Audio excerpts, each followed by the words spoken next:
On parle des boyo bread, des afro kinky, des rasta bread. Mais est-ce que tu connais l'origine de cette tresse? Je vais tout te dire dans cette vidéo. Bonsoir ou bonjour à vous, je suis Cybelle, celle qui voyage en Afrique à travers son cellulaire pour vous faire découvrir les beautés de l'Afrique. Et si tu es prêt pour découvrir de quoi il s'agit aujourd'hui, n'hésite pas de voir cette vidéo jusqu'à la fin. Et on se dit à tout de suite. Tout commence à la base en Égypte antique. En Égypte antique, les tresses étaient très courantes aussi chez les hommes que les femmes. Et c'était un rituel de rassemblement. Et ça montrait le rang social, l'appartenance et l'âge des individus. Les rois n'avaient pas le même style de coiffure que les populations.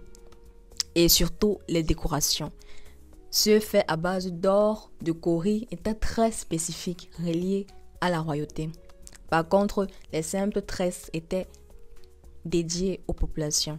Cette tresse continue d'impacter notre civilisation africaine aujourd'hui. Dans toutes les civilisations africaines, encore aujourd'hui, tresser ses cheveux est considéré comme une sorte d'acceptation, de soin, d'amour et de transmission ancestrale. Du point de vue spirituel, les tresses étaient aussi un rite de passage qui marquait la transition entre l'état d'enfance et l'état adulte. Mais aujourd'hui, les tresses africains sont perçus comme une sorte de résilience. Pourquoi? Parce que durant la traite transatlantique des esclaves, les marchands d'esclaves, eux, rasaient la tête des esclaves pour effacer leur histoire, effacer leur identité et surtout salir leur image. Mais ce que font les femmes esclaves, c'est de développer une sorte de stratégie, de recommencer à faire les tresses pour que cela soit perçu comme des codes secrets pour permettre de s'échapper.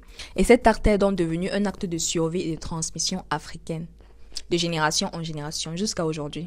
Au XXe siècle, notamment dans le mouvement de Black is Beautiful, durant les années 60, 70, dans le mouvement aussi du R&B, les tresses se sont perçues comme une sorte de réappropriation de culture, d'acceptation. Et aujourd'hui, ces tresses sont valorisées partout dans le monde et sont portées comme forme de couronne, d'héritage, d'identité, de fierté. Et porter cette tresse étant une personne non-africaine est souvent perçue comme une sorte d'appropriation de culture en ce qui concerne le fait de ne pas avoir connu l'histoire de cet héritage.